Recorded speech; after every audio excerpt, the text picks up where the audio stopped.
Hoy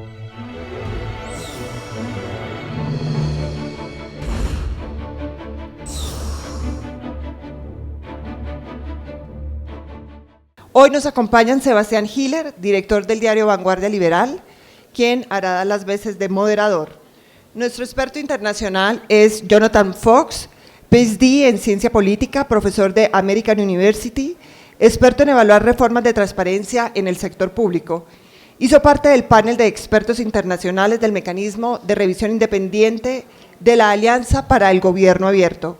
Su trabajo actual está enfocado en apoyar grupos de la sociedad civil en el sur de México para monitorear la ejecución de políticas de desarrollo rural. También nos acompañan Francisco de Rú, sacerdote jesuita, exdirector del CINEP y fundador del Programa de Desarrollo y Paz del Magdalena Medio. Acompañan este panel Manuel Ramiro Muñoz, director y fundador del Centro de Estudios Multiculturales de la Universidad Javeriana de Cali. Hacen parte también Juan Diego Castrillón, rector de la Universidad del Cauca y representante del sector académico ante el Consejo Nacional de Paz. Gustavo Adolfo Carvajal, economista, actual presidente de la Junta Directiva de Carvajal S.A. Sandra Jaramillo, directora de la red Caquetá Paz, organización que busca construir espacios de convivencia y cultura de paz en medio de la violencia que ha azotado este departamento. Señor Sebastián Hiller, lo dejamos con la palabra.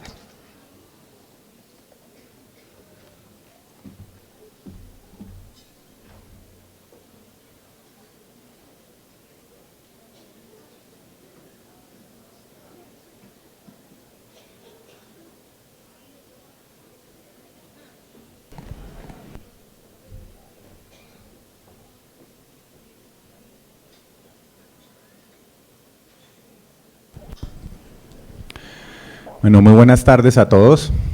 Quiero comenzar por agradecerle al comisionado de paz, Sergio Jaramillo, por la invitación que nos ha hecho a participar en este panel. Un panel que para mí tiene un significado muy especial.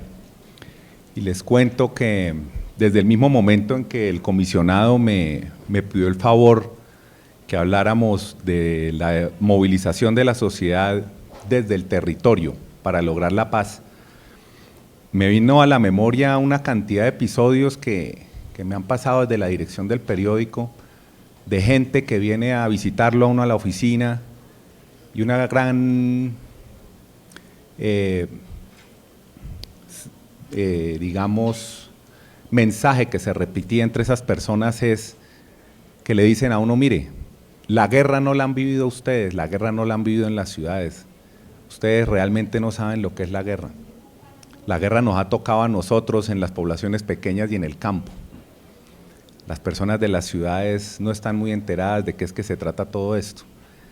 Y cada vez que las personas me decían esto, yo pensaba así, y esto se aplica también desde las ciudades como Bucaramanga, que es donde yo vivo y donde ejerzo, hacia Bogotá.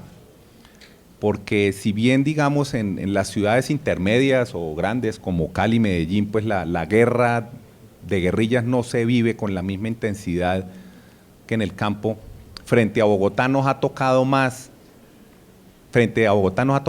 más de lo que puede haberle tocado a Bogotá misma. Uno se hacía la reflexión que tanto puede importarle la guerra o qué tanto ha podido tocar esa guerra de guerrillas a las personas que viven en el norte de Bogotá, a las personas que viven en Chía, en La Calera. Entonces vemos que son escenarios muy, muy, muy distintos. Por eso es que uno sí llega a la conclusión de que la paz se tiene que hacer desde las regiones. Y para lograr esa paz desde las regiones es evidente que son las mismas regiones y las fuerzas vivas de las regiones y la sociedad civil en esas regiones la que tiene que estar comprometida con la paz. Tiene que estar comprometida con el cambio de chip de qué queremos que sea este país de ahora para adelante. Por eso estamos aquí sentados, personas de las regiones que además representan pues a los industriales, a las universidades, a la sociedad civil, a la iglesia, a muchos sectores que son los que realmente tienen que estar comprometidos con que esto se logre. Y una pequeña reflexión, porque también me quedó llamando mucho la atención qué puede pasar de aquí para adelante. Yo creo que, digamos, si se logra firmar la paz y los señores de las FARC pues al fin le ponen la firma pues a alguna especie de tratado, ese es apenas el primer paso de lo que puede venir, porque cómo mantener esa paz de aquí para adelante pues también es otro gran reto. Y pienso que ese gran reto es por partida doble. Yo veo que hay un reto gigantesco y un reto monumental. El reto gigantesco veo yo que es para la sociedad civil y para todos esos componentes importantes de la sociedad civil en las regiones y en la misma capital de la República, de inmiscuirse y mirar cómo vamos a pensar todos en apaciguar a este país, en pacificar a este país. Ese es el reto gigantesco, pero el reto monumental veo yo que también es para el mismo gobierno y concretamente para la rama ejecutiva y para la rama judicial. Para la rama ejecutiva porque para preservar la paz en esos territorios, y como ya se ha hablado aquí, tiene que haber presencia del Estado. Presencia del Estado no solo con inversión social, porque mantener una paz cuando la gente ni siquiera tiene acueducto o alcantarillado es bastante difícil, sino también mediante autoridad, porque si los señores de las FARC en algún momento se llegan a desmovilizar, van a quedar espacios vacíos de poder, y si no hay la autoridad, van a llegar a llenar los otros grupos, y ustedes pongan el nombre que quieran, delincuencia común, BACRIM, lo que ustedes quieran. Entonces, ese es el reto grande que veo yo para el Ejecutivo. Pero para la rama judicial yo pienso que es colosal, porque es que mientras la rama judicial no opere en cuanto a combatir la corrupción, en cuanto a combatir todos los males que tiene el sistema electoral en este país, también va a ser muy difícil mantener la paz. Cuando se ve que muchos de esos, la gran mayoría en las regiones de los presupuestos que hay para llevar la inversión social del Estado se pierden, y además las elecciones, como decimos, ganan siempre los mismos con las mismas, a pesar mejor dicho, desde la prensa, desde muchos sectores de la sociedad se hacen denuncias, se dice qué es lo que está pasando con los presupuestos y no pasa absolutamente nada. Y eso es descorazonador, pero más que descorazonador es peligroso para la paz, porque si siguen los niveles de impunidad como vienen hasta ahora, va a ser muy difícil. Yo pienso que ese es el reto principal, es lograr sanear un poquito esto para que de verdad haya oportunidades para todas las personas que las están pidiendo. Pero no me extiendo más. Yo pienso que el profesor Jonathan Fox, que además ha hecho grandes investigaciones y se ha metido en el tema, tiene bastante para decirnos, entonces me gustaría darle la palabra. Muchas gracias. Muchas gracias. Pues muchas gracias por el honor de la invitación, por haber regresado después del almuerzo. Y resulta que mis comentarios retoman algunos de los hilos, más bien cabos sueltos de la mañana, porque voy a tocar el tema del reto de cómo construir la rendición de cuentas. Y mi punto de partida es un tuit que mandó el presidente Santos hace un año en torno a su firma del decreto para la ley de transparencia, cuando dijo: la lucha contra la corrupción se hace efectiva cuando todos los colombianos nos convertimos en los vigilantes. Entonces mis preguntas para hoy son, primero, ¿cómo? Y después, ¿qué implicaciones tiene para la paz territorial? El contexto es que la transparencia no es un arma todopoderosa. Al mismo tiempo, si se utiliza la transparencia de manera estratégica, se puede convertir en un instrumento eficaz para orientar iniciativas de cambio, para prevenir y resolver problemas de desempeño en el sector público y para reforzar las instituciones democráticas. En resumen, la transparencia permite ver si los representantes realmente representan, si los funcionarios realmente funcionan y si la justicia realmente es verdaderamente justo. Pero resulta que la relación entre la transparencia y la rendición de cuentas es sumamente indirecta. He visto, después de 20 años de trabajo, de participación en diversas iniciativas civiles para fomentar la transparencia desde lo global a lo nacional hasta lo municipal, que resulta que muchas iniciativas para el gobierno abierto y la auditoría social, el control social, han quedado cortas, y hemos escuchado hoy en la mañana algunos reclamos en ese sentido. Muchos no han logrado dar el salto desde la transparencia a la rendición de cuentas. Así que con muchas colegas nos estamos preguntando cuáles estrategias a favor de la transparencia lograrán realmente fomentar la rendición de cuentas. Entonces, para informar la reflexión de hoy, voy a ofrecer más bien 2 palabras clave o ideas fuerza que apuntan hasta estos enfoques, diría, más estratégicos. Primero es lo que llamo la estrategia del sándwich, que ya mencionaron, y la segunda es la integración vertical del monitoreo civil. La estrategia de sándwich se refiere a los procesos de reforma institucional impulsados por acciones que emprenden conjuntamente reformistas en el Estado y actores civiles y sociales. La idea del sándwich es que para aislar y debilitar a los actores que resisten a la rendición de cuentas hace falta tanto presión desde arriba como presión desde abajo. Visto desde abajo, para los ciudadanos en los territorios, ¿cómo podrían los de arriba ayudar a fomentar los entornos propicios para la voz y la acción colectiva propositiva? Visto desde abajo, para que los que impulsen a la rendición de cuentas desde el Estado, ¿cómo podrían la acción ciudadana fortalecer su capacidad para responder a la misma ciudadanía? O sea, el objetivo del sándwich es estimular procesos de empoderamiento mutuo entre estos actores pro rendición de cuentas.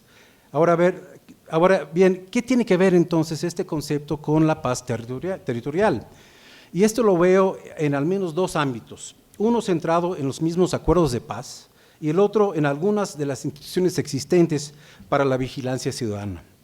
Los acuerdos enfatizan, afortunadamente, muy explícitamente diversas instancias encargadas de apoyar la extensión de los servicios públicos e inversiones sociales en varios niveles, desde las asambleas comunitarias hasta los municipios y más arriba los programas de desarrollo con enfoque territorial. Supongo que este esfuerzo por, podríamos decir, generar el Estado estará bien articulado con el mundo de la vida social asociativa ya existente en los territorios, porque mucho depende de la construcción de la confianza y aquí entra la transparencia precisamente, y hemos oído sobre algunas experiencias en la mañana desde Nariño a Río Blanco, en ese sentido, sobre todo la transparencia proactiva. Pero en este contexto, uno de los retos es cómo asegurar que estas nuevas instancias territoriales, y aquí pensando en los programas de desarrollo con enfoque territorial que abarcarán, parece, varios municipios, logran jugar el papel de ser la parte de arriba del sándwich, con la ciudadanía en los territorios ejerciendo su voz desde la parte de abajo del sándwich. Me parece que los PEDET, si logran suficiente capacidad operativa para realmente orientar el quehacer del resto del sector público, sí tienen grandes posibilidades en este sentido. Por otra parte, en contraste con estas nuevas instancias arriba de los municipios, tengo entendido que muchos de los municipios rurales tienen una historia más compleja, por lo cual las comunidades rurales ubicadas fuera de las cabeceras no suelen tener representación propia ante la alcaldía. Desde este enfoque de la estrategia sándwich, una pregunta clave será: ¿cuáles son las instancias de representación cívica submunicipal fuera de la cabecera que podrían lograr la capacidad necesaria para convertirse en actores de vigilancia ciudadana ante los gobiernos municipales? Por ejemplo, ¿hay escenarios para fortalecer a esas instancias ya existentes como las juntas de acción comunal o los corregimientos para convertirse en contrapesos verdaderamente democráticos con mayores facultades? Respecto a la transparencia, queda la pregunta: ¿qué podrían aportar particularmente los PEDET en su labor de informar proactivamente a la ciudadanía sobre el desempeño del sector público, incluyendo las demás dependencias, en sus respectivas áreas de influencia? Para tomar en cuenta también las instituciones existentes, en los acuerdos veo varias referencias a las veedurías. Pero colegas me comentan que muchas son meramente figurativas en el campo y que además por diseño están acotadas a vigilar obras, proyectos, en vez de estar vinculadas al monitoreo permanente del desempeño del sector público en términos más amplios. Me comentan también colegas colombianos que en los municipios rurales, a pesar de mucho esfuerzo ciudadano, las veedurías hasta ahora no han logrado respuestas tangibles, la mayoría de las veces, aparentemente por falta de interlocución arriba dentro del sistema. Y parece que cuando sí logran plantear denuncias, no les queda claro qué pasa después en términos de rendición de cuentas. Si este escenario es cierto, las veedurías corren un riesgo de desgaste y escepticismo ciudadano. Así que les planteo la pregunta: ¿cuáles son las medidas necesarias para que las veedurías en los territorios conjunten la voz ciudadana con acceso oportuno a la información adecuada y confiable, en coordinación con sus contrapartes en el Estado que tienen la capacidad y voluntad para actuar, para responder ante la evidencia arrojada por el labor de las veedurías? Al considerar las instituciones existentes que tienen que ver con la transparencia, también podríamos considerar a los personeros municipales, los ombudsman locales, tengo entendido, pero me comentan que también su experiencia ha sido muy variada. Y entonces la pregunta sería: ¿cuáles son las experiencias más relevantes de los personeros y dónde están los cuellos de botella? ¿Cuándo tienen la autonomía y capacidad necesaria para cumplir su función? ¿Cómo podrían fortalecer los procesos democráticos para seleccionarlos en primer lugar? En los casos señalados en que validan los personeros a los reclamos ciudadanos, ¿en qué medida después responden las dependencias señaladas? ¿Y cómo se sabe la ciudadanía? Ahora, pasando al siguiente concepto que quisiera ofrecerles, últimamente he estado trabajando sobre la integración vertical del monitoreo civil.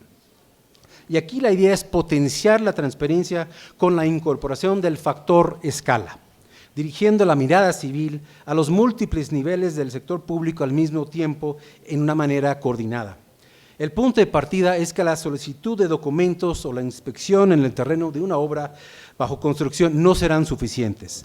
La propuesta es que hace falta un enfoque más estratégico. Y aquí hay una gran ventana de oportunidad en este sentido, porque los acuerdos de paz incluyen tantas referencias precisas a comisiones, instancias de seguimiento y evaluación de los distintos proyectos. Un siguiente paso podría precisar el factor escala, los mecanismos que podrían enlazar a las instancias de vigilancia ciudadana en los distintos niveles y ámbitos del sector público. Esta propuesta está informada por décadas de diálogo con organizaciones civiles en México y en las Filipinas. Muy brevemente, en México colaboré durante 10 años con organizaciones sociales, indígenas, civiles, campesinas, para que vigilaran procesos sociales del Banco Mundial, desde las comunidades rurales en el sur de México hasta Washington, pasando por el gobierno federal, los estados, los municipios, y nos topamos permanentemente con el problema de apretar el globo. O sea, cuando fuimos al gobierno federal, nos mandaron al Banco Mundial o a los estados. Cuando fuimos al banco, nos dirigían de regreso al gobierno federal. Cuando fuimos a los estados, nos mandaron de regreso a lo nacional, o abajo a los municipios. Y cuando fuimos a los municipios, nos dirigían a los gobiernos estatales. Llegamos a la conclusión de que solo con un monitoreo de todos los actores involucrados podríamos lograr determinar dónde quedó la pelota. Ahora estoy colaborando con una organización civil en las Filipinas, cuya campaña se llamaba El Conteo de los Libros de Texto. Conjuntamente con funcionarios reformistas en el Departamento de Educación y organizaciones civiles amplias, ellos vigilaban toda la cadena de suministro de los libros de texto, desde los contratos iniciales hasta el control de calidad en las imprentas y los almacenes, hasta su entrega a los miles de escuelas en todo el país. Este último esfuerzo gracias a la acción de los jóvenes en los scouts de las niñas y los niños. La campaña tuvo mucho éxito, controlando la corrupción, bajando los precios de los libros, mejorando la calidad y asegurando la entrega oportuna de los libros, o sea, antes y no después del año escolar. Por eso estoy explorando esta estrategia de integración vertical que se refiere al proceso de monitoreo civil de todas las instancias del sector público que intervienen en una actividad determinada. Este es el contexto para ese diagrama que intenta visualizar las dos dimensiones de la integración vertical. De una parte, la cobertura de múltiples niveles de decisiones públicas y de otra, la articulación entre tareas de monitoreo y las de incidencia. Ello permite establecer una dinámica de sinergia en la medida en que la incidencia informa al monitoreo, permitiendo apuntalar estos esfuerzos con un mejor entendimiento de las áreas de mayor riesgo, a su vez que los hallazgos del monitoreo informan a la incidencia, al lograr identificar cuellos de botella, no solo para destrabarlos, en colaboración con los reformistas en el gobierno, sino también para informar propuestas de reforma con la potencial para evitar este tipo de problemas en el futuro. La idea es que el todo fuera mayor que la suma de las partes. Claro que esta propuesta es sumamente ambiciosa, en parte porque implica la combinación de muchas destrezas y diversos actores, desde los infomediarios cívicos sofisticados con capacidad para digerir y divulgar información útil y accionable por parte de la ciudadanía, y los medios de comunicación, tanto locales como nacionales, hasta la participación de los ciudadanos y las ciudadanas de a pie, con la capacidad de incentivos para vigilar en la práctica el desempeño de las dependencias del gobierno en sus municipios y comunidades. Todo en coordinación con los mismos funcionarios comprometidos con la rendición de cuentas y dispuestos a invertir su capital político en la resolución de los problemas identificados por la misma ciudadanía. Pero como con cualquier coalición multisectorial, este tipo de esfuerzo requiere de interlocutores con una gran capacidad para construir y sostener la comunicación y confianza mutua entre actores bien distintos. Para terminar, quisiera reconocer que el término transparencia resulta siendo un arma de doble filo. Por un lado, su contenido es muy atractivo, sobre todo para quienes tenemos como oficio el manejo de la información, y también porque no está comprometido con ninguna ideología, lo cual nos da mucha flexibilidad para forjar coaliciones a favor del buen gobierno. Pero la otra cara de la moneda es que a muchos ciudadanos y ciudadanas el término transparencia puede parecer un mero tecnicismo. Además, el término puede ser entendido de una forma acotada, limitado al acceso público a documentos o a datos que maneja el Estado. Pero ¿qué pasa si la información que la ciudadanía realmente requiere no está en ningún documento oficial? ¿Qué pasa, por ejemplo, si el mal desempeño de una determinada dependencia en un territorio no está registrado en ningún documento oficial? En ese tipo de situaciones, la evidencia que se necesita para corregir fallas tiene que construirse desde la sociedad. Así que también necesitamos un concepto que vaya más allá de la información que el mismo Estado produce y que incluye la producción independiente de información sobre su desempeño. Y por eso termino con un concepto que abarca la transparencia, pero que es más amplia, el derecho a saber. Muchas gracias.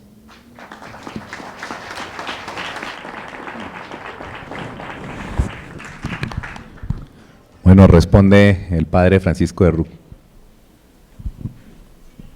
Gracias, Sebastián.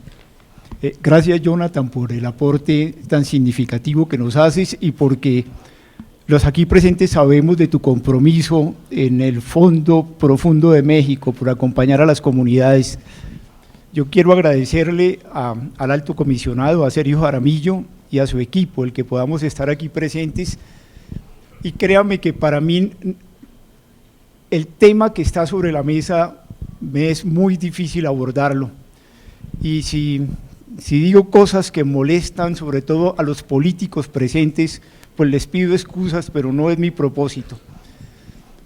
Yo creo que esto hay que construirlo regionalmente y construirlo desde los territorios. Lo primero que quiero decirles, no se puede hacer un proceso de estos por municipios y es una equivocación seleccionar 127 municipios que se considera que son los que hay que hacer con ellos la paz en Colombia.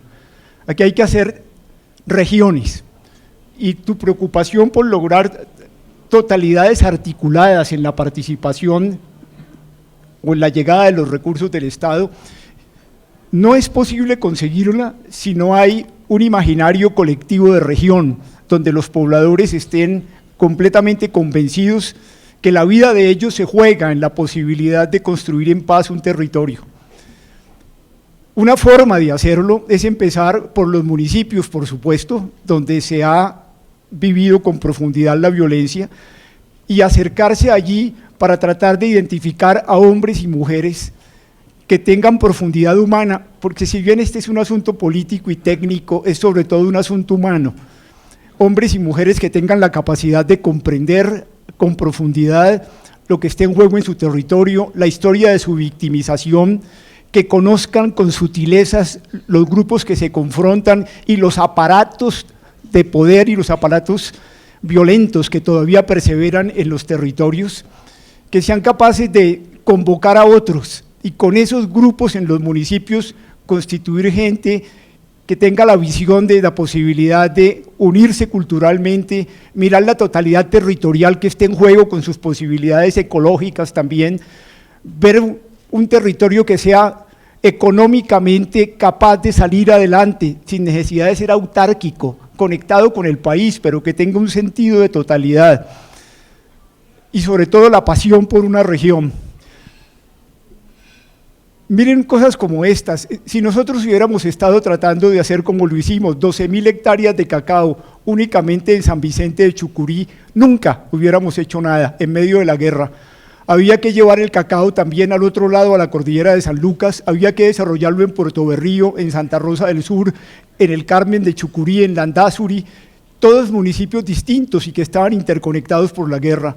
Ni hubiésemos podido hacer una cosa que fue muy debatida, las 9.000 hectáreas de palma campesina, en finquitas de 10 hectáreas cada una, pero que pasaron de Puerto Wilches a Sabana de Torres, a San Martín, a Cimití, a Cantagallo, a Barrancabermeja, a San Vicente de Chucurí, todas articuladas unas con otras y donde la necesidad de ocupar el territorio productivamente iba vinculado con la necesidad de hablar con los actores en medio del conflicto y encontrar soluciones colectivas. No hubiese sido posible si no hacemos 14 emisoras comunitarias en una región dividida entre paramilitares y guerrilleros en confrontaciones altísimas, que estuviera todo el mundo caminando con una misma propuesta de que teníamos que construir una totalidad juntos.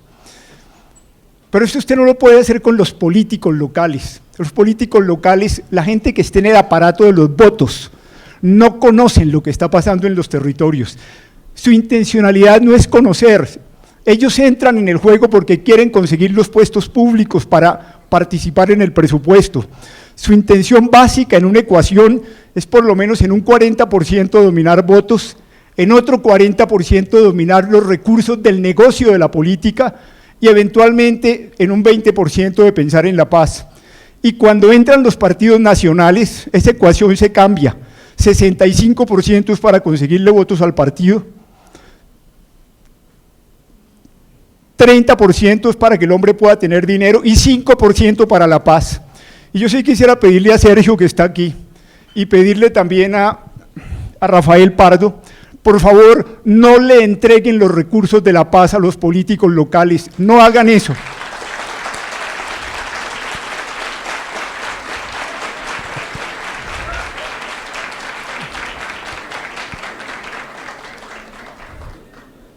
Obvio que hay políticos que valen la pena, obvio, y son los que han nacido de esas profundidades de las participaciones comunitarias, de la lucha por la transparencia, que participan en el grupo de unos 5.000, 4.000 por lo menos, líderes comunitarios que han sido asesinados en el país, líderes de este estilo, que han sido asesinados en el país en los últimos 25 años.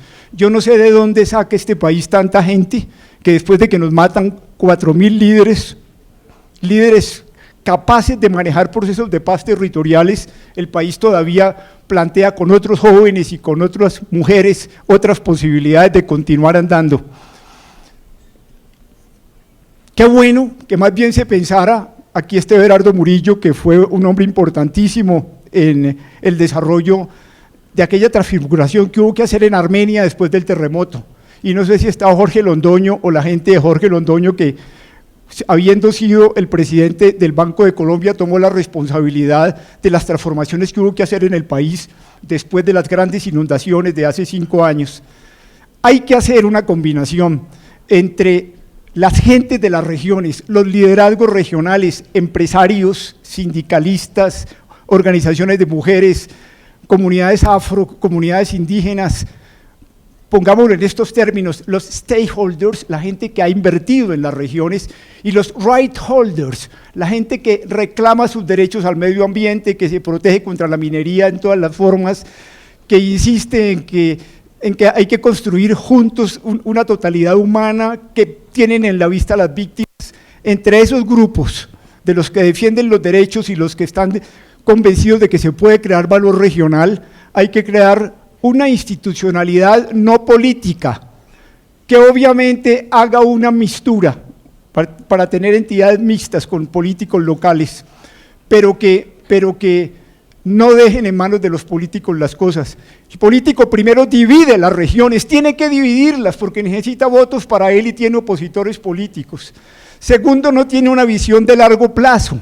Este es un proyecto que necesita por lo menos 15 años y se necesita gente que mire allá y no los 4 años que usted quiere ser alcalde. Se necesita gente de mucha profundidad, la gente que una los territorios, que sea capaz de perdonar, que sea capaz de poner la reconciliación por encima de cualquier cosa, justamente que cree la cancha para que hagamos otras formas de política en el país. Y por eso repito, aprecio mucho a políticos que están aquí presentes, la alcaldesa que nos estaba hablando hoy, el gobernador de Nariño, porque son gente nacida de estas luchas, que no llegaron por arriba para tratar de hacer un negocio con la política, pero esa gente es rara en el país, no son muchos, y necesitamos…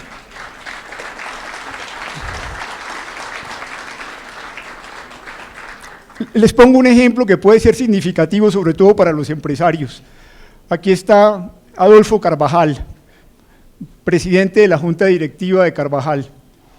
Manuel Carvajal, que es realmente el hombre que crea la empresa, se va al Tennessee Valley a aprender el desarrollo regional que habían hecho en Estados Unidos en ese valle.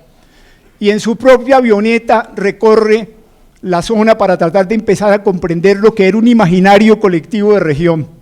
Y crea la Corporación Cauca, Valle y Caldas, que fue la CBC, pero le pusieron unas condiciones, ustedes las recuerdan, una corporación de largo plazo, que iba a mirar las cosas por lo menos a 50 años. Segundo, una corporación solamente de gente de las regiones. Tercero, una corporación autónoma, independiente de la clase política, y que iba a tratar de transformar ese territorio. Ellos hicieron Anchicayá 1 y Anchicayá 2, que le dieron energía al Valle del Cauca, hicieron Calima, transformaron la Universidad del Valle, llevaron muchas empresas al territorio y le dieron a ese territorio un sentido de región muy profunda. Esto tenemos que hacerlo. Por eso yo sí estoy convencido, por supuesto, de que hay que crear institucionalidad, pero es que la paz en que estamos nos tiene que llevar a cambios muy profundos en Colombia si queremos atajar la destrucción de nuestra propia dignidad con los 7 millones de víctimas que cargamos encima y del que todos somos responsables. Y el país hay que transformarlo de abajo hacia arriba. Obvio, tenemos que transformar nuestras instituciones, hacer institucionalidad, pero esto tiene que ser desde la participación, créame, de la gente que le duele las regiones, que está dispuesto a morir por ellas, que saben que están en juego sus hijos, sus nietos, las posibilidades de ir juntos, que protegen los símbolos culturales, que son la identidad de nosotros, la manera como celebramos nuestra dignidad, la protegemos, la defendemos. La gente que comprende que la seguridad no está en las armas, nunca, sino en la confianza colectiva que nos demos los pobladores entre nosotros, sabiendo que pensamos distintos, que los riesgos son inmensos. Si el país se lo reconstruye desde allá, porque nuestra institucionalidad la necesitamos, y fortalecemos de allá construcciones nuevas que permitan realmente escoger gente distinta para que nos ayuden a manejar nuestros territorios e ejercer la majestad soberana de lo público. Entonces las cosas serán distintas.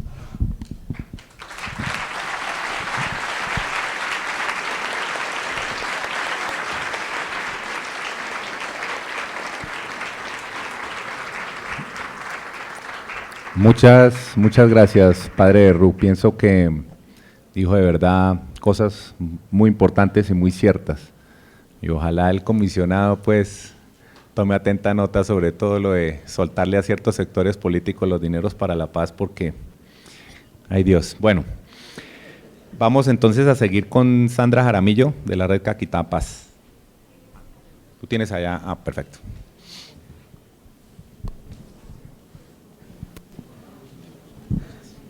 Bien, 5 minutos, señor comisionado.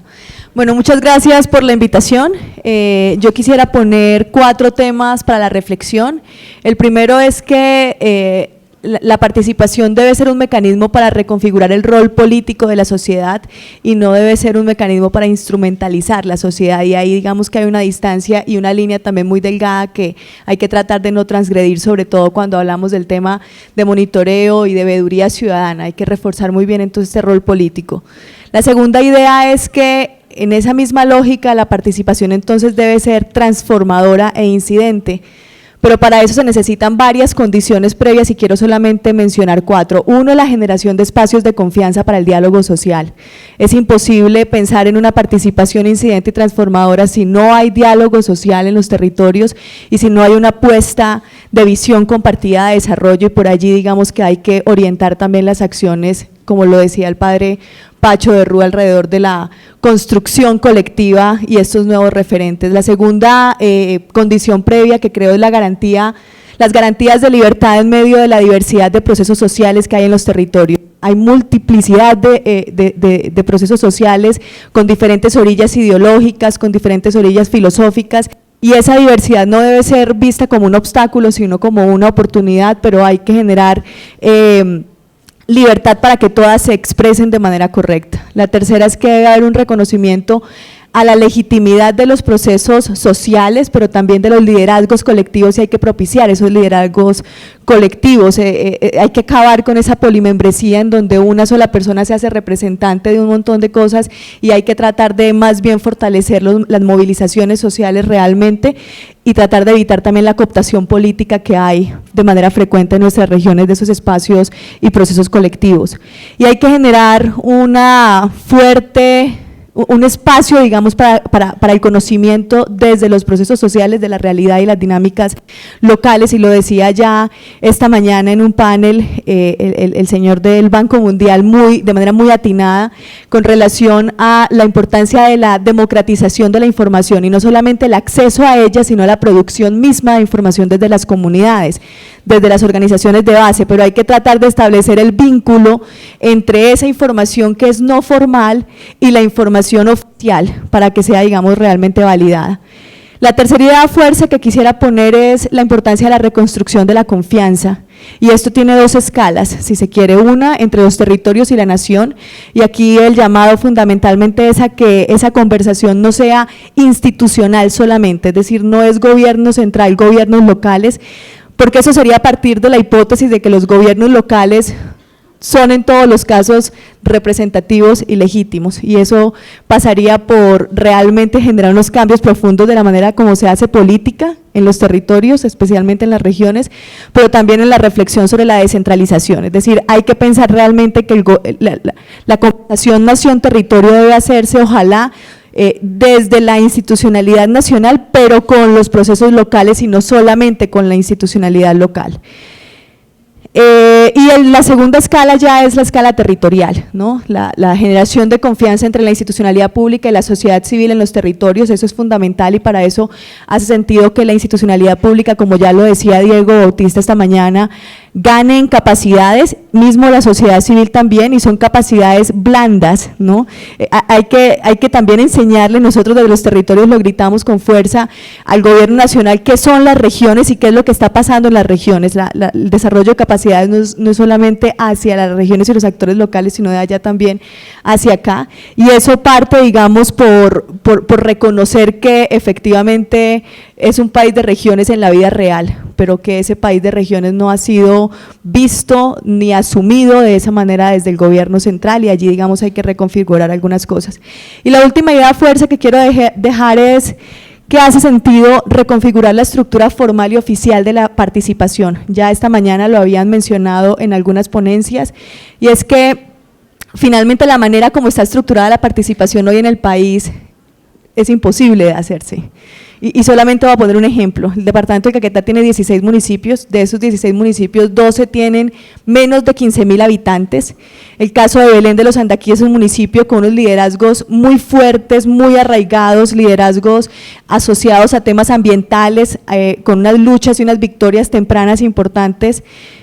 Y sin embargo, si el alcalde actual lograra poner a funcionar todas las instancias de participación que hoy por ley existen, serían aproximadamente 40. Si logra habilitarlas, no habría material humano de procesos sociales colectivos para colonizar esos espacios.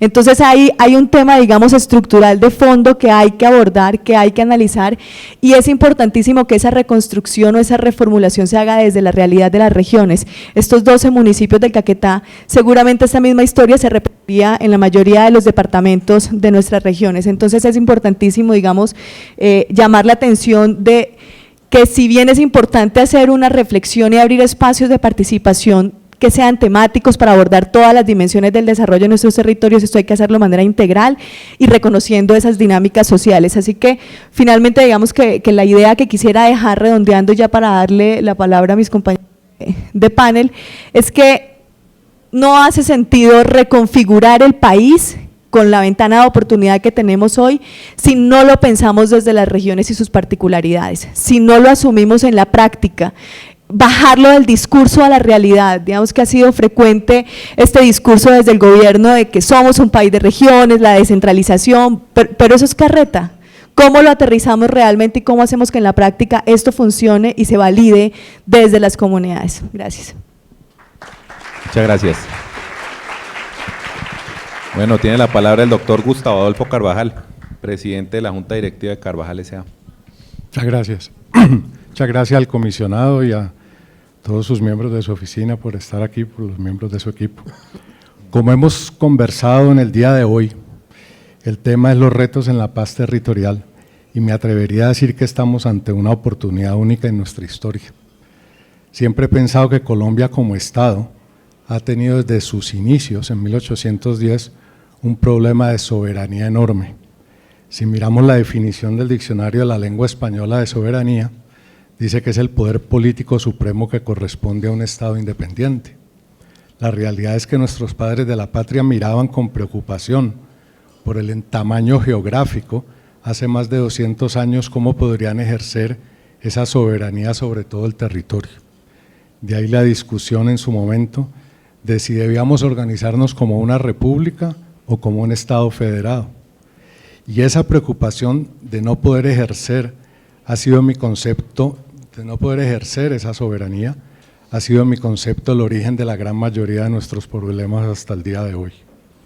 Por eso creo que estamos ante una oportunidad histórica única, porque lo que se está negociando en La Habana no es el final de la paz, sino el inicio de la paz. No es la paz simplemente con las FARC, es la posibilidad de crear planes y oportunidades en todo el territorio para que finalmente y por primera vez en nuestra historia podamos arreglar el problema de soberanía sobre todo el territorio nacional que hemos padecido desde nuestros orígenes. En las regiones donde debemos crear entre todos las condiciones para transformar nuestra nación. No es en Bogotá o aún en algunos otros centros urbanos donde está el trabajo más grande de este proceso. Es en el territorio donde la presencia del Estado siempre fue casi inexistente. El reto de integrar al país debe hacerse buscando condiciones de equidad para todos, generando inversión, desarrollo y convivencia. Creo, entre otras cosas, que todo esto que estamos conversando hoy debemos hacerlo con las FARC, pero evidentemente es muchísimo mejor si lo hacemos una vez se haya firmado. No será la oportunidad de crear un gran pacto a unos 10 o 15 años, como lo mencionaba ahora el padre de Rus, de que todos lo firmemos y sin importar quiénes son los gobiernos subsiguientes para desarrollar todos estos acuerdos que la nación requiere. Debemos asegurarnos de llegar a todo el territorio con posibilidades de educación, salud, protección social, justicia, infraestructura no solo en carreteras de 4G, acceso posible a los mercados, información, etcétera. Esta presencia e institucionalidad del Estado irá poco a poco generando un círculo virtuoso de mejores condiciones de vida para los ciudadanos y donde sin duda la empresa privada colombiana y extranjera invertirían sin problema. Los centros rurales deben tener seguridad jurídica estable, reglas del juego claras y transparencia para poder que inversionistas grandes y pequeños se asocien y puedan juntos progresar en el tiempo. Todo esto evidentemente nos tomará 10 o 15 años mínimo y por eso me pregunto, ¿no será esta la oportunidad para crear un pacto que nos lleve allá? Definitivamente, la fuerza más importante que tiene este país para crear desarrollo y bienestar es la empresa privada y así poder crear oportunidades y crecimiento para todos. Sin ninguna duda, la mayor responsabilidad de una sociedad es crearle a aquellas personas que la conforman una fuente de trabajo que le permita tener un modo de vida que le satisfaga no solo sus necesidades vitales, sino que le proporcione las satisfacciones personales a que todo ser humano tiene derecho. El desempleo y el subempleo que hoy tenemos es sin duda uno de los mayores problemas sociales que tiene Colombia. La descomposición social, el robo, el delito, los asesinatos y demás crecerán y se multiplicarán siempre en una sociedad que no le permita a sus miembros maneras y satisfactorias para desarrollar a la persona humana. Este acuerdo de paz nos crea una plataforma nueva que no hemos tenido en los últimos 50 años para poder lograr crear ese clima de creación de empleo tan necesario. Varios países del Asia nos mostraron en los últimos años del siglo pasado cómo a través de generarle condiciones de empleo a toda su población se logró crear mejores condiciones de vida para ella misma. Pero lo más importante para poder lograr estas condiciones es la participación de la sociedad en los territorios y no ser simplemente receptores de unos programas diseñados centralmente. En nuestra larga experiencia en la Fundación Carvajal hemos entendido que los programas deben ser diseñados con la gente en el territorio y que si no es así, nunca funcionan. Debemos construir colectivamente en el territorio estos programas, generar diálogos público-privados, que los actores locales e institucionales participen y que en el fondo podamos generar una confianza que lamentablemente se ha perdido. Podría enumerar aquí muchas actividades y programas que se requieren en este proceso, pero creo que en el fondo lo que estoy tratando de concluir es que esta paz y esta enorme oportunidad que tenemos al frente no es del gobierno, no es del presidente Santos, como muchos dicen, es de todos los colombianos y es entre todos que tenemos que construirla y en especial con una gran participación de los territorios. Muchas gracias.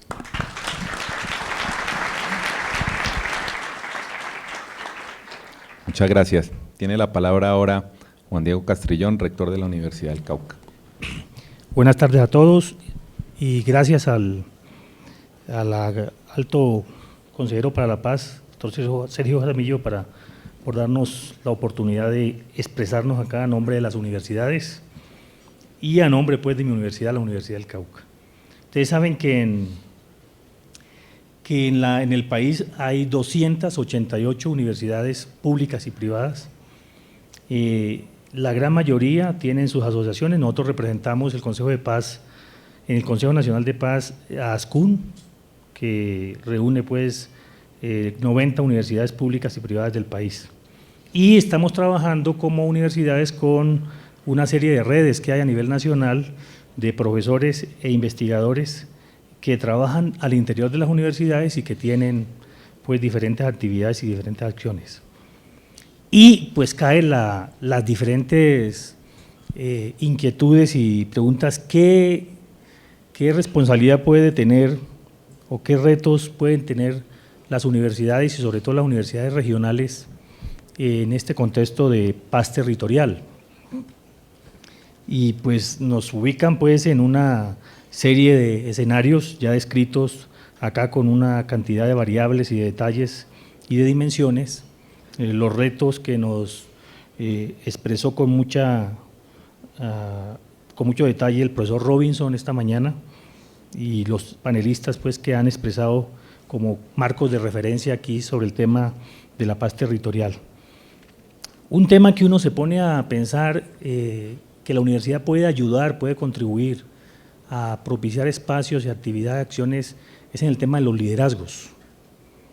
La universidad es una productora permanente de perfiles profesionales, perfiles ocupacionales y personas con muchas competencias.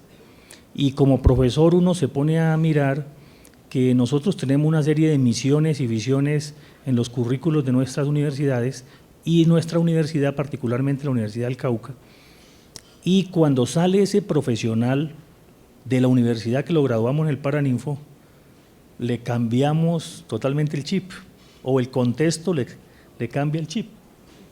Resulta que él ya no puede ser honesto, o no puede ser transparente, o no es un buen mensaje ser un expositor de determinadas verdades. Y el profesional comienza a volverse cortesano, ¿no? Dependiendo el interlocutor y dependiendo el escenario, comienza a actuar. Por ejemplo, nosotros producimos como universidades a la gran mayoría de líderes políticos de este país. En mi departamento, por ejemplo, la gran mayoría de parlamentarios son marca Universidad del Cauca. Y bueno, se pone uno a pensar por qué reciben críticas muy fuertes en su comportamiento por parte de la sociedad y si de pronto la universidad tiene un nivel de responsabilidad con ese tipo de temas. Es como con los profesionales corruptos de este país, ¿no? ¿De dónde han estudiado los corruptos en este país? Pero las universidades podemos decir que somos responsables de la corrupción de los corruptos del país, yo no creo.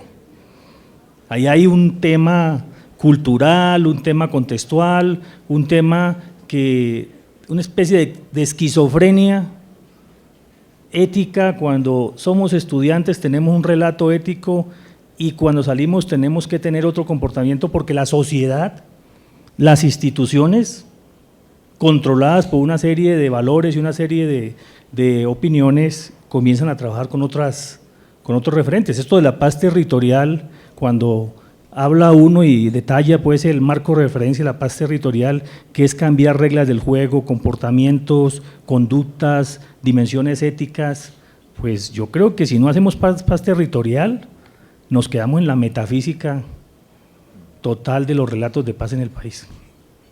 Entonces, el reto es no solamente que la universidad forme, sino que las instituciones reciban la gente con unos valores, unas normas, unos códigos institucionales que permitan que esos profesionales no tengan que construirse y convertirse en cortesanos de la vida. Y lo ve uno en la universidad permanentemente, muchos jóvenes están y todavía con muchos valores y con muchas fuerzas y energías éticas trabajando, pero los contextos no lo ayudan. Ahí es un poco lo que decía el panelista del panel anterior sobre las capacidades. ¿Qué capacidades tenemos nosotros para construir como universidades capacidades intangibles, éticas, y qué capacidades tiene la misma sociedad a través de sus propias instituciones, familia, empresas, iglesia, una serie de instituciones para montar el proyecto integral de paz territorial, que es un proyecto ético, nos parece. Otra dimensión es, mire, por supuesto la paz territorial tiene que garantizarle, y tiene una dimensión muy fuerte en garantizar el derecho a las víctimas, pero otro precepto de la paz territorial es también garantizarle los derechos a los ciudadanos, a los que no fueron víctimas directamente del conflicto armado.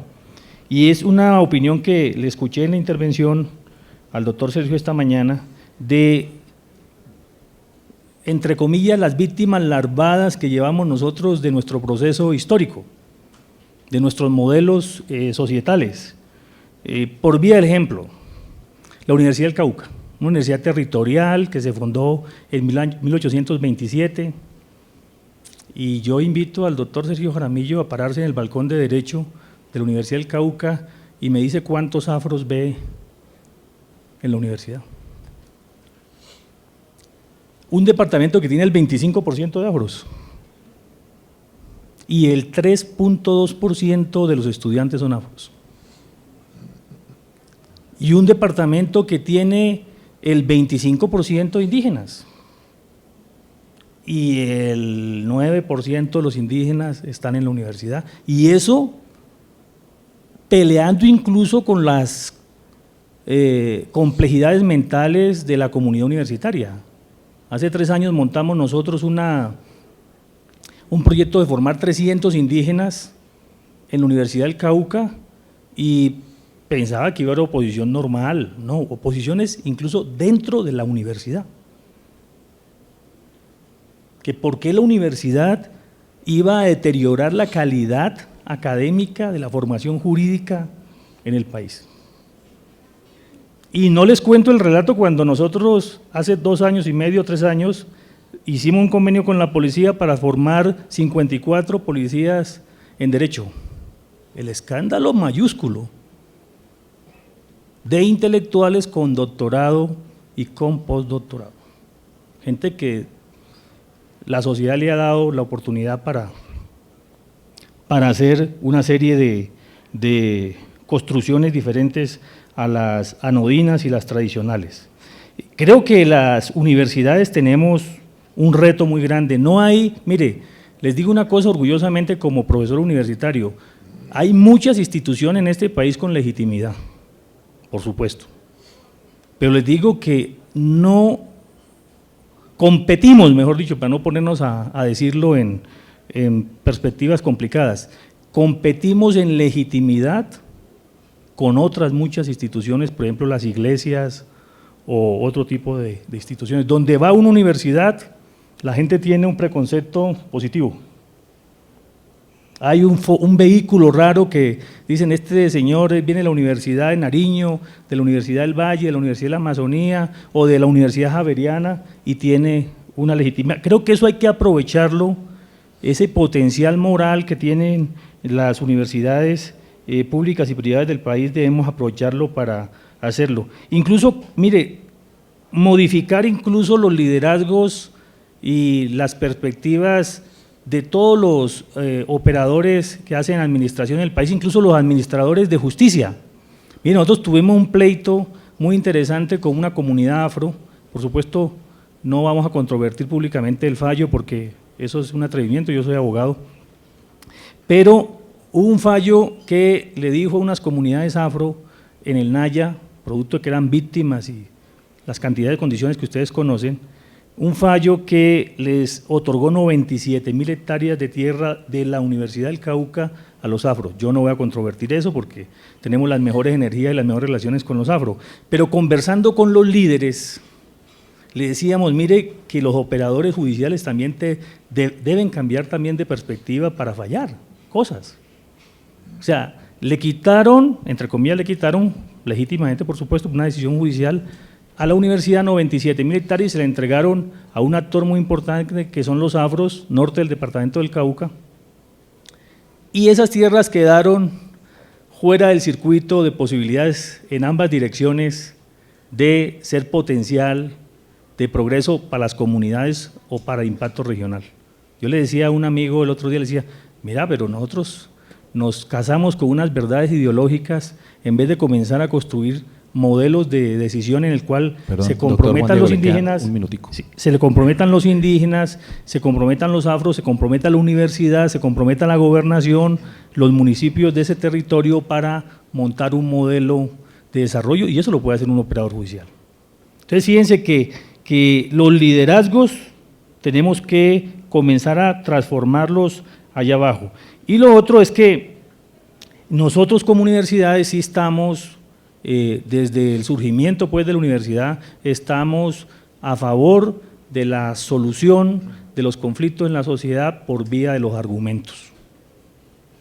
No es identidad universitaria tratar de resolver los conflictos por medios violentos o con armas. Y en ese sentido estamos comprometidos espiritualmente e intelectualmente con este proceso de paz que se inicia y de paz territorial que estamos tratando de implementar. Gracias. Gracias.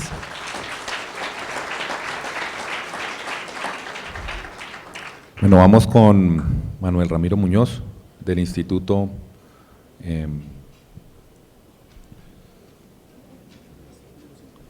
Interculturales de la Universidad Javeriana de Cali. Bueno, un saludo, muchas gracias doctor Sergio por la invitación a última hora, pero gracias para participar en este panel. Yo quisiera rápidamente responder estas preguntas.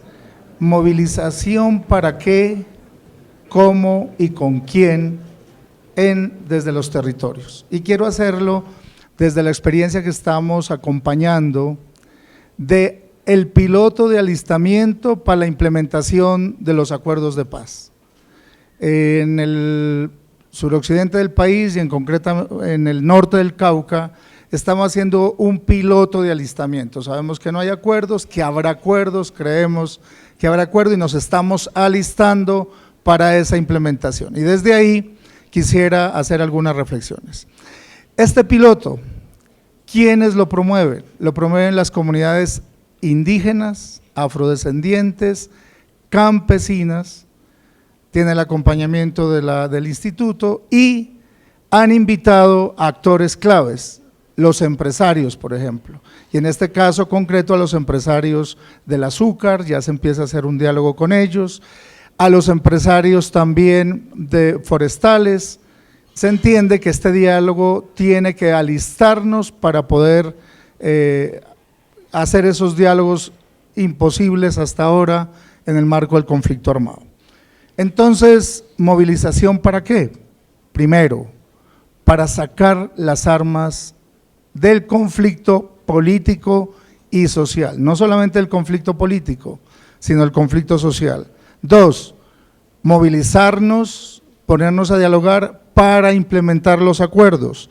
Y tercero, para reconstruir los territorios. Son territorios que han sido destruidos por la guerra, que se necesitan ser reconstruidos. Bien, el padre de Ruth decía ahora, el país fue capaz de reconstruir el eje cafetero después del gran terremoto. Tenemos que alistarnos para reconstruir territorios después del gran terremoto de 50 años de guerra que hemos tenido en los territorios. Y eso implica procesos de reconstrucción. La pregunta, ¿cómo lo estamos haciendo? ¿Cómo lo vamos a hacer?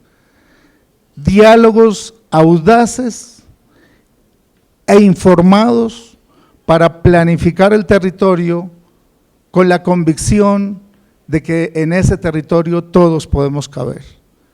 Diálogos audaces e informados. Y en este punto empezamos con que para dialogar lo primero es conocer el territorio. Y en el conocimiento del territorio nos encontramos con una gran dificultad. La información de los territorios, por un lado, es incompleta, por otro lado, se hace a escala 1/100.000. Para poder transformar un territorio, la escala tiene que ser mínimo 1/15.000, no 1/100.000. Entonces, a 1/100.000 uno ve generalidades y toca bajar la escala. El IGAC no tiene información a escala 1/15.000, a 1/25.000 y la información que existe es una información desactualizada que hay que actualizar. Bueno, si esa es una de las primeras tareas, se ha empezado participativamente a actualizar esa información y hoy se cuenta cada vez más con una cartografía a una escala que permita entender el territorio. Voy a ponerles un ejemplo. Tema territorial. Los indígenas en el norte del Cauca dicen somos tantos indígenas. La UAP es 7, una unidad agrícola familiar, 7 hectáreas, multiplicamos, restamos la tierra que ya tenemos, nos faltan 20.000 hectáreas en el norte del Cauca. Los afro hacen lo mismo, les falta 22.000. Los campesinos han hecho ya solicitud de 15.000 hectáreas en zona de reserva campesina en el norte del Cauca. Vamos a ver la tierra disponible, sustracción de ley segunda, tierra que se le ha decomisado a estupefacientes, a los narcos, posibilidades de que alguien oferte tierra, aparecen 5.000 hectáreas de tierra. Entonces, ¿qué pasa? Que habrá que hacerle al norte del Cauca 7 pisos. No se puede. No se puede hacerle 7 pisos para que todos estemos contentos, más la aspiración de los industriales que tienen capacidad instalada para más caña o más forestal. Entonces se necesita información cualificada que permita entender cuáles son los problemas. Segundo, consenso sobre planes y programas. Consenso sobre planes y programas. ¿Por qué consenso? Porque los planes y programas están, no hay que empezar a diseñar los planes. Muchas veces se dice, vamos a iniciar el diseño, ya hay planes. Las comunidades los tienen, afroindígenas, campesinos, los empresarios los tienen, las distintas organizaciones, pero sí se necesita que esos planes sean consensuados y que confluyan intereses y que confluyan distintas perspectivas para poder pensar en el territorio. En el caso territorial, en el norte del Cauca nos enfrentamos a un dilema, o expansión territorial que nos llevará a más conflictos, o desarrollo rural integral que nos obliga a que todos nos pongamos de acuerdo, porque ese desarrollo territorial con perspectiva integral no pueden hacerla los indígenas solo, los campesinos, los afro, el alcalde, o las ONGs, o los empresarios, o el Estado solo. Tiene que haber consenso para hacer ese consenso de planes y programas. Y hay que romper mitos en estos diálogos. El primero, que después de la firma de los acuerdos los conflictos cesarán. No, quitaremos el velo de la guerra y los conflictos sociales aparecerán. Por lo tanto, la construcción de la paz territorial se convertirá en un proceso de resolución, transformación, arreglo de conflictos que antes o no los veíamos, los dejamos pasar o los resolvíamos a la berraca, como dicen los campesinos. Tiene que ser mediante el diálogo, en esos acuerdos imposibles y en esos acuerdos audaces. Por supuesto, alianzas estratégicas de gana-gana, no de suma cero, muy rápido. Hay otro mito, las cosas se tienen que hacer desde arriba hacia abajo y desde afuera hacia adentro, o desde abajo hacia arriba y desde adentro hacia afuera. La ponencia inicial nos dice, mire, eso es un sándwich, eso tendrán que confluir el arriba y el abajo, el afuera y hacia adentro y el abajo hacia arriba, y habrá que confluir. Y cierro con este mito, si las FARC firman el acuerdo de paz, entonces, ¿quién ocupará los territorios que ellos dejen? Las FARC no van a desocupar los territorios. Lo que uno entiende desde el territorio es que dejarán de ser un movimiento político-militar y se convertirán en un movimiento político-social, y ahí serán actores claves del territorio. Y si otros los vienen a reemplazar, es que la implementación de los acuerdos falló. Muchas gracias.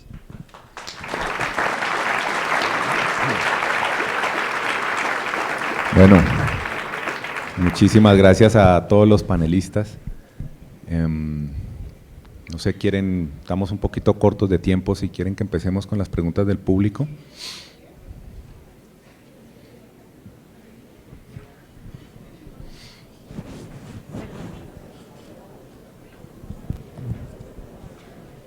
Gracias, mi nombre es Nadia Sánchez, estoy trabajando actualmente por la paz, recién llegué a Colombia, manejo un proyecto de mujeres víctimas del conflicto, donde recientemente fuimos nominados a los premios de innovación Nelson Mandela.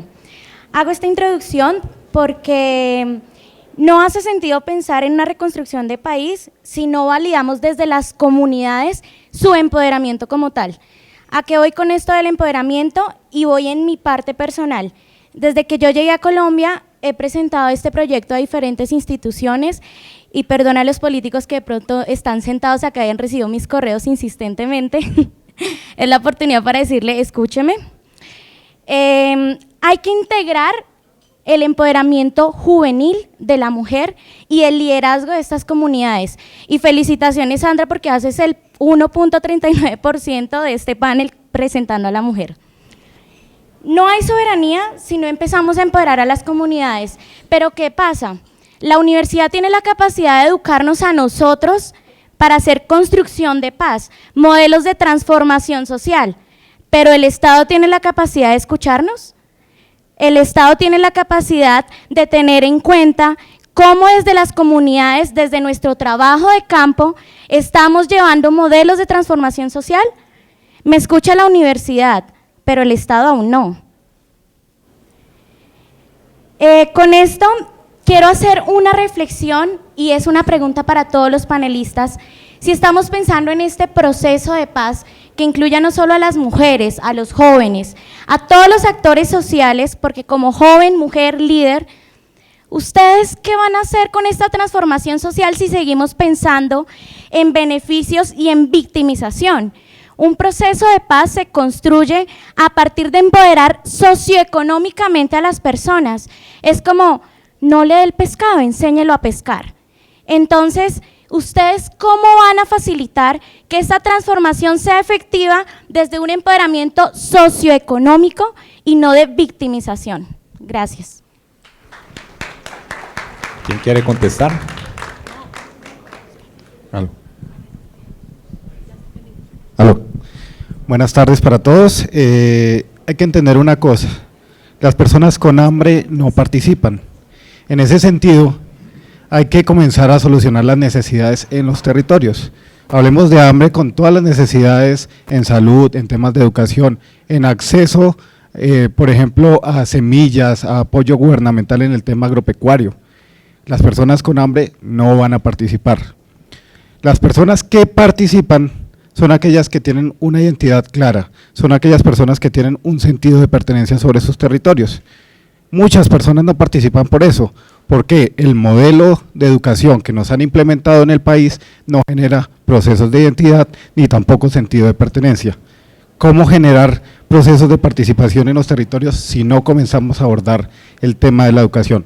Pero la educación desde la familia y desde las instituciones educativas públicas.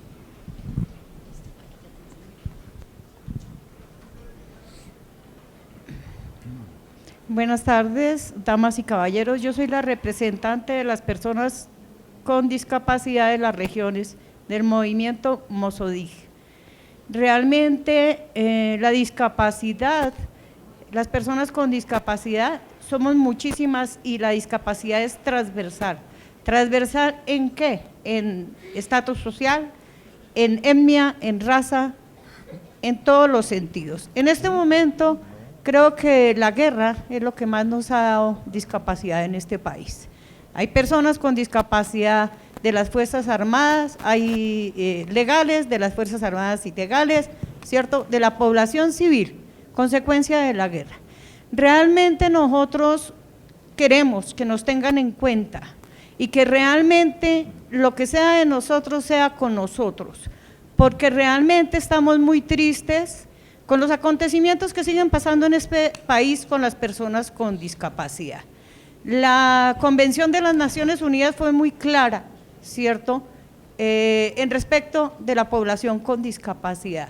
Y se siguen haciendo cosas que no sé cómo denominarlas, ¿sí?, pero son una vergüenza para nosotros las personas con discapacidad, como el Teletón.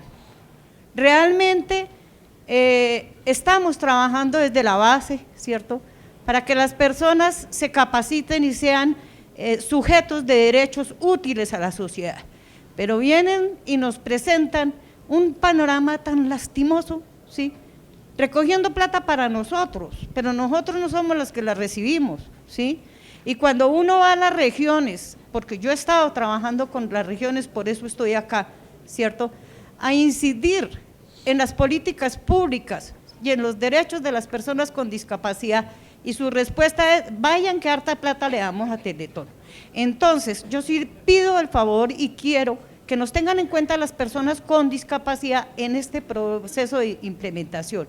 Nosotros tenemos una propuesta que se llama Escuela Itinerante para el desarrollo integral incluyente para la paz. Espero que nos tengan en cuenta y les agradezco mucho la invitación a este panel.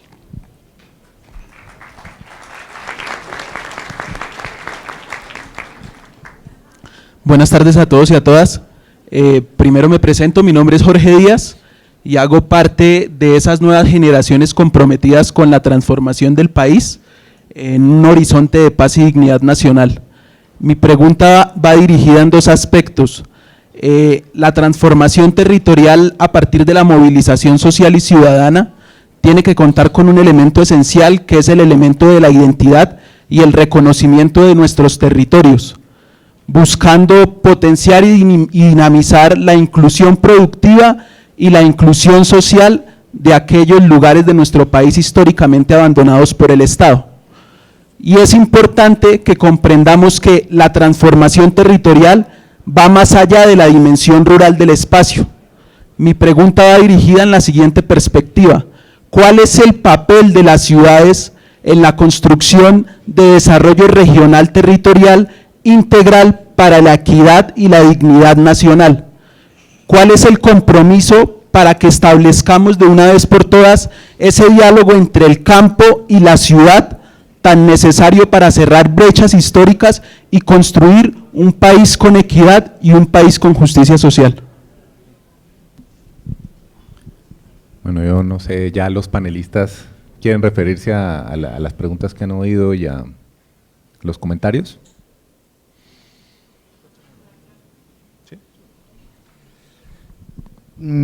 Participación con hambre no existe. Yo quisiera contarle una anécdota. Alguna vez un grupo indígena en una reunión dijeron, el pueblo con hambre no piensa, y un mayor se paró y dijo, no, es al revés, porque no pensamos es que tenemos hambre, diríamos, porque no participamos es que hay hambre. Yo pienso, esto de los diálogos audaces de perspectiva distinta, hay que darle la vuelta a las cosas. Aquí seguramente ahora Alcibiades en el panel más tarde comentará, son los indígenas, los afro y los campesinos los que están invitando hoy a los empresarios a sentarse a hablar. Ya tuvimos el primer encuentro en Toribío, 2 días, por primera vez suben los empresarios después de 30 años a conversar. O sea, hay que darle la vuelta a las cosas, porque si seguimos con los mismos esquemas tradicionales no lo vamos a lograr. Implica una ruptura, por eso hablamos de diálogos audaces, de espacios audaces que nos permitan. Y parte de eso es pensar que el desarrollo del campo, a propósito de la otra pregunta, puede hacerse sin la ciudad. ¿Por qué los indígenas están invitando y los campesinos y los afro a los empresarios? El campo no se va a poder desarrollar solo si no hace esa conexión con los otros procesos productivos que hay y que están normalmente situados más en la ciudad. El concepto de ciudad-región o de región con ciudad es un poco el que tenemos que pensar, y no la región solamente lo rural. Será el eje, será el fundamento de todo, pero tiene que articularse a otros procesos y con esa audacia se está haciendo este alistamiento del piloto de alistamiento para la implementación de acuerdos. ¿Alguien más? Sí.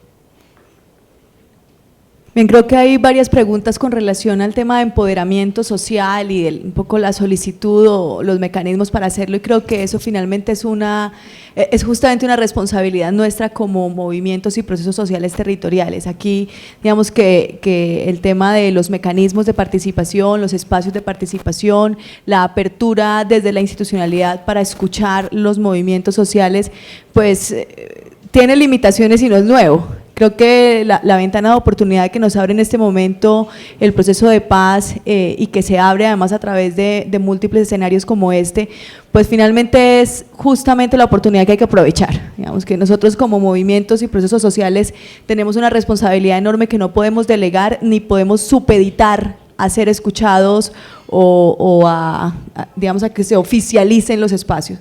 Esos escenarios de diálogo social se dan en los territorios, los hacemos de manera permanente, sí hay que digamos, seguir gritando para garantizar libertades, para garantizar digamos, el reconocimiento de la legitimidad de esos procesos, pero finalmente no podemos delegarle ni a la institucionalidad pública, ni al Estado en sí mismo, ni poner, digamos, en la cabeza de otros o en los hombros de otros la responsabilidad de nosotros mismos como ciudadanos y ciudadanas a movilizarnos de manera organizada y de manera proactiva y propositiva en la construcción de nación desde las regiones. También pues una opinión sobre, desde el punto de vista de la universidad, a mí me parece que, por ejemplo, en toda la zona Pacífico tenemos una alianza entre las universidades Valle, Pacífico, Nariño, Amazonía y Universidad del Cauca. Y nosotros hemos como comenzado a aprender a conectarnos y comunicarnos con las comunidades indígenas, con los afros y los campesinos. Y por ejemplo, con la Universidad del Valle tenemos una experiencia muy interesante de regionalización para campesinos afros e indígenas en el norte del departamento del Cauca. Creo que son mensajes optimistas, ¿no?, para tratar de pues no entrar en unas contradicciones y una serie de causalidades que nos producen el pesimismo, sino tenemos un proyecto, por ejemplo, de ciudad-región en Popayán con el municipio, organizaciones sociales y empresarios, ¿sí?, para construir de Popayán una ciudad universitaria. Y tenemos con diferentes organizaciones sociales en el Naya, con afros, con indígenas y con campesinos, la idea de hacerle una propuesta al gobierno nacional a través del Ministerio de Educación para tratar de montar una universidad de La Paz en el norte del departamento, noroccidente, en el Naya, ¿no? Y creo que hemos trabajado muy bien el tema con ellos. Así que, en mi opinión como profesor, creo que uno lo que tiene que estar es optimista de todo lo que va a seguir de acá en adelante en este tema del posconflicto, y por supuesto hay contextos difíciles y complejos, pero creo que la responsabilidad nuestra no es entrar en el relato amargo, sino tratar de buscar proyectos y acciones que nos traten de hacer realidad lo que queremos, un país en paz y una paz territorial real, ¿no? Gracias. Bueno, y le damos la palabra al padre de Ru para que termine el panel. No, yo no quisiera terminar sin explicar un poco más. Miren, si todos los políticos fueran como Claudia López, que está aquí, o como Antonio Navarro Wolf, o como otros que se juegan la vida, no están ganándose la vida en la política, sino que realmente se están jugando la vida por nosotros. Pero como eso no es así, yo creo que tenemos, y en cambio sí hay muchos líderes, mujeres y hombres y jóvenes que se juegan la vida por este país en los territorios y que tienen un valor extraordinario y un coraje y encaran a la FARC y encaran a los paramilitares y no les tiembla la voz cuando le decían a los paramilitares: ustedes ante nosotros no tienen autoridad, ustedes son ilegales, nosotros somos legales. Y paradójicamente les decían: nosotros solamente obedecemos a las instituciones de este país y por eso les exigimos tanto a esas instituciones. Es en ese contexto que yo quisiera invitar a pensar, ¿por qué no crear instituciones mixtas en las regiones, conformadas por gente de la región, campesinos, indígenas, afros, líderes, empresarios de los territorios, universidades de los territorios, organismos simples como el que se hizo para el terremoto de Armenia, y que esas entidades manejen los recursos de la paz, que no son todos, el Estado es el que maneja todo el recaudo de impuestos del país, pero hay unos recursos que son los que permiten integrar a las regiones, crear pasión por la paz, movilizar en una totalidad colectiva, de manera que no se llegue a las regiones en formas sectoriales, sino para la transformación total de un territorio. Y esas entidades pueden ser mixtas, pueden tener presentes a gobernadores y alcaldes locales, pero aún así yo creo que los ordenadores del gasto no deben ser los políticos, deben ser la gente que piensa a largo plazo. Y si no, no es posible hacer la construcción. No, posiblemente lo que estoy diciendo en este país como está no es políticamente viable. Lástima, porque entonces tendremos que seguir haremos una pequeña paso, haremos un poco el parto de los montes, recuerdan, ¿no? Parturium montes nascetur ridiculus mus. Van a parir las montañas y nace un pequeño ratoncito. Entonces, Virgilio, nuestro padre Virgilio en la Eneida. Bueno, muchísimas gracias a todos. Muchas gracias, importantísimo este panel. Quiero resaltar que parte del ejercicio académico que estamos haciendo aquí es invitarlos también a la reflexión que como ciudadanos, cuál es el rol que vamos a cumplir en la etapa del posconflicto.